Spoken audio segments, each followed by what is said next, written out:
Good evening, everyone. Welcome to Apsara Physics class.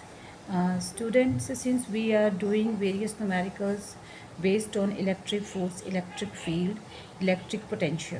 So today we are going to solve some little bit more typical and tough numericals and some results which are very important, little bit typical.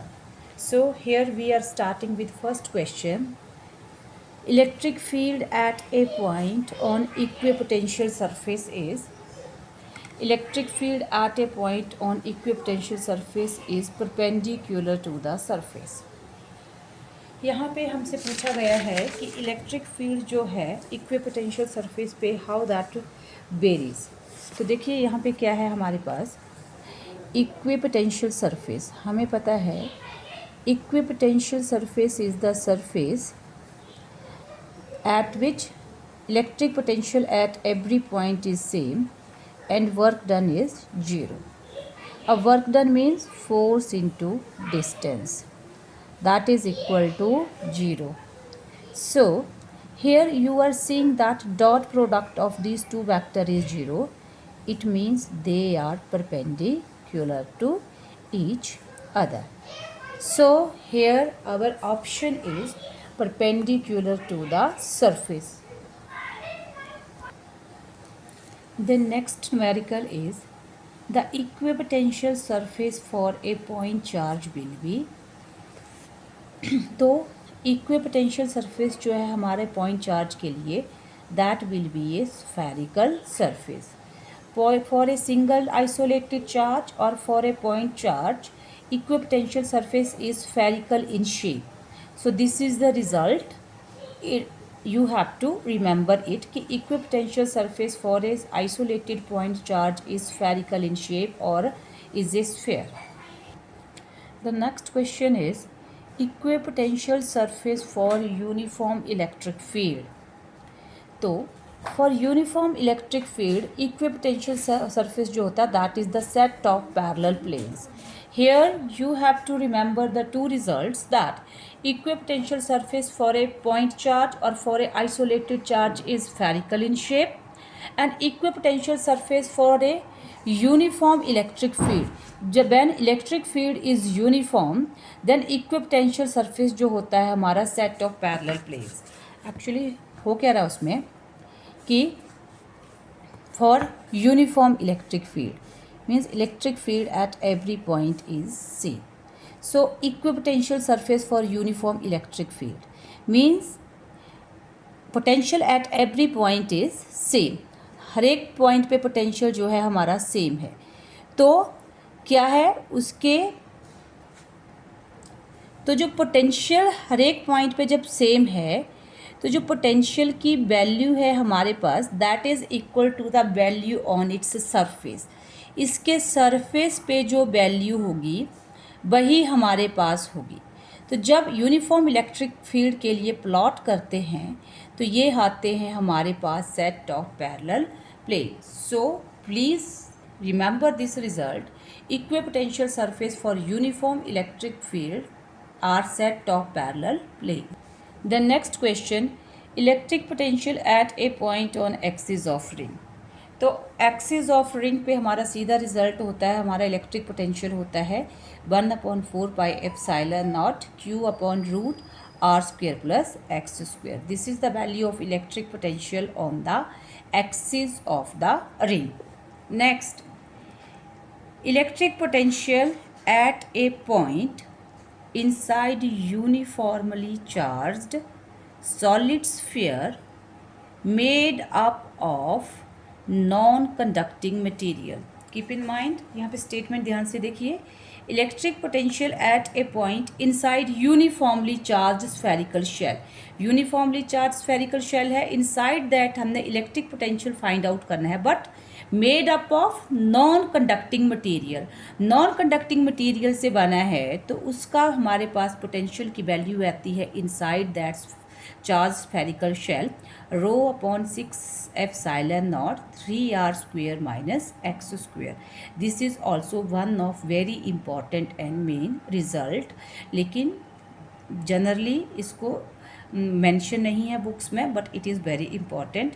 तो आपका electric potential inside a uniformly charged spherical shell which is made up of non conducting material, that is this rho upon 6f epsilon nought 3r² minus x²। और अगर आपका conducting spherical shell होता तो उसकी value होती है वहाँ पे 1/4π साइलन नॉट q/r। नेक्स्ट है when a negatively charged particle is brought closer to another charged particle then electric potential energy of system increases। ध्यान से देखिए क्या है हमारे पास, देन मैं मेंशन करूँगी यहाँ पे एक रिजल्ट है बहुत important.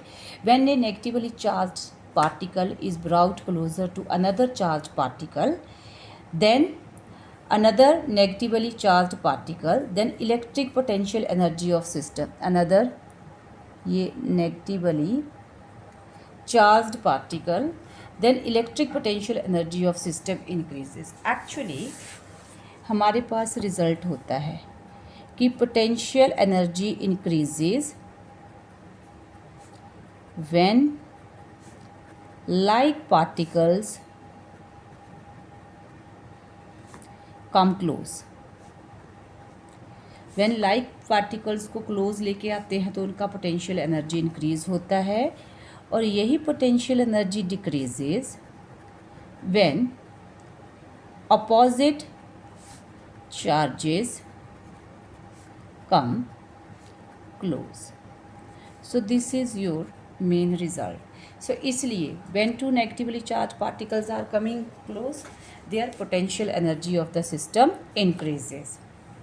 The next question, a small drop of small size are charged to a same potential B, n small drops of same size are charged to same potential B if all of them combine to form a single drop।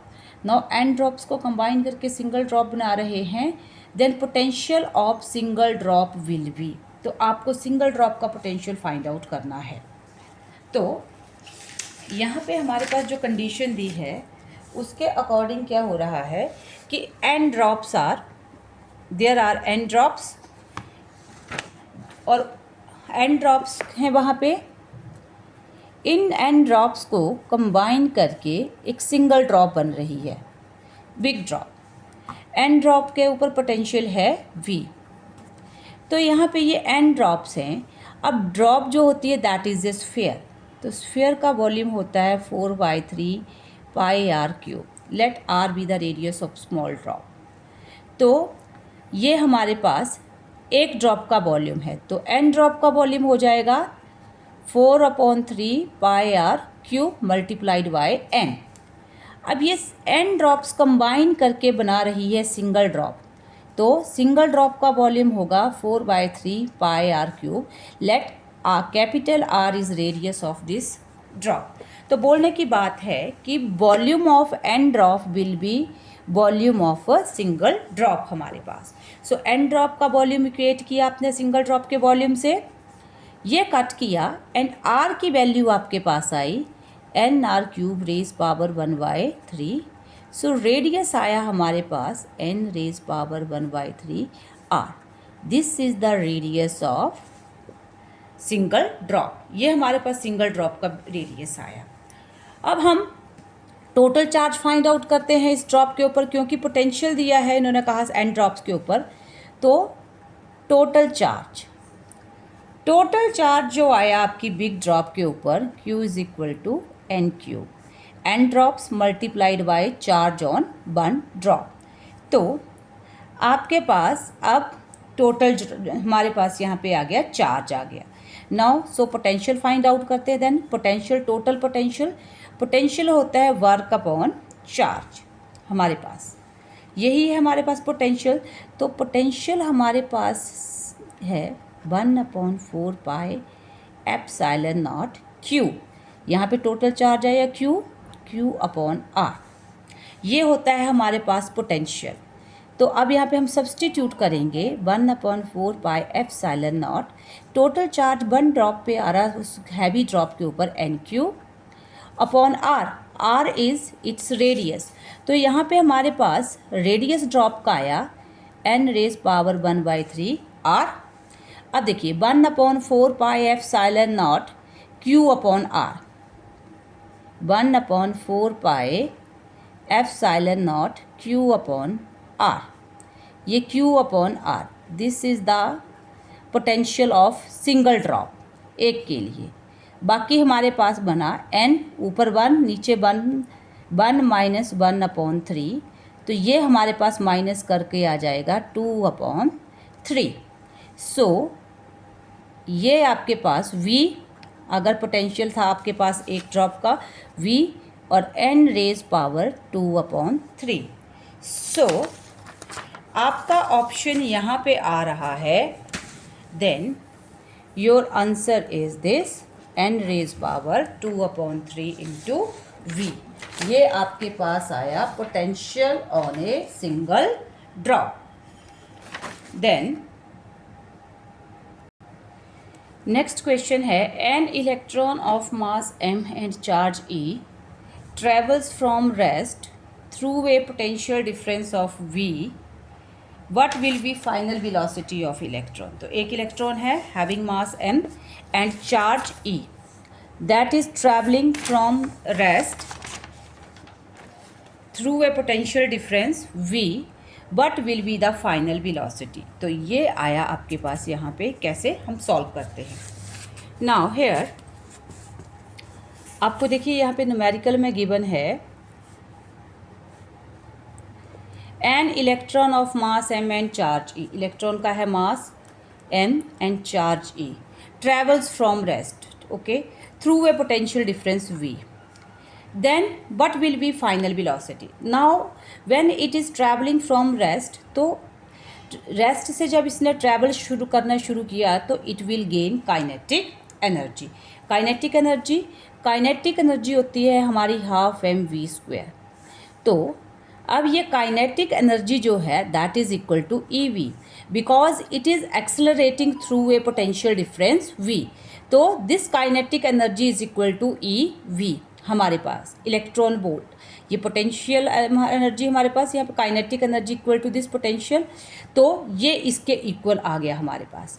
अब यहाँ से velocity v² is equal to T2EV upon m, और v आ गया हमारे पास √2EV/m, क्योंकि हमारा रिजल्ट होता है kinetic energy is equal to EV, हमारे पास इलेक्ट्रॉन वोल्ट एनर्जी होती है। तो एनर्जी, ये भी एनर्जी इक्वेट किया और आपके पास आया ये रिजल्ट। नाउ नेक्स्ट न्यूमेरिकल, ये है आपके पास particle A and B carry charges +q and +4q respectively and their masses are same. Both the particles are accelerated through the same electric potential difference. If VA and BV are velocities acquired by them, then VA ratio B will be, we have two particles A and B, charge on first is +q and charge on second is +4q, and mass of both will be same, and both the particles are accelerating through the same electric potential difference, same electric potential difference के through accelerate हो रहा है। Their velocities are given v and vv, then we have to find the ratio of the velocities. Okay, now देखिए यहाँ पे मैंने अभी एक रिजल्ट यहाँ पे एक्सप्लेन किया कि EV is equal to half mv², kinetic energy, electron volt energy हमारे पास। तो फर्स्ट पार्टिकल के ऊपर चार्ज +q, सेकंड के ऊपर 4q, बाकी सेम मास सेम पोटेंशियल, तो हम यही इक्वेशन फॉलो करेंगे। तो आपके पास आ गया, फर्स्ट के ऊपर चार्ज है q, तो देखिए QV EV, तो q charge QV is equal to half mva², then second 4QV half mvv² आपके पास। नाउ डिवाइड करेंगे, ये फर्स्ट की एनर्जी सेकंड की एनर्जी, तो डिवाइड करते हैं। डिवाइड किया इनको यहाँ पे आपने, तो QV QV cancel, half m cancel, तो VA² upon VB² is equal to 1/4. तो it means VA upon VB that is equal to 1/2. सो आपके पास दो वेलोसिटीज़ की रेशियो की आ गई 1:2. देखिए सिंपल सी बात है, काइनेटिक एनर्जी ही दोनों पार्टिकल गेन कर रहे हैं, एक्सेलरेट करते रहे हैं थ्रू सेम पोटेंशियल डिफरेंस, और एक्सेलरेट कर रहे हैं means they are gaining kinetic energy. तो आपके पास ऑप्शन आएगी ये. The last question, a hollow metal sphere is charged.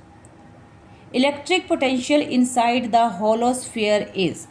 Now electric potential inside hollow same everywhere and equal to its value on the surface. Electric potential inside hollow sphere. hollow sphere है आपके पास, तो hollow sphere के अंदर क्या है हमारे पास, potential at every point will be same, यानी कि 0. तो उसकी वैल्यू जो होगी और वो होगी फिर हमारे पास that is equal to the value on the surface. जो उसके सरफेस पे वैल्यू होगी वही inside the hollow metal sphere उसकी वैल्यू होगी. So this is all for today students. And आप लोगों को अगर अच्छा लगा ये तो please like it and subscribe my channel. Thank you.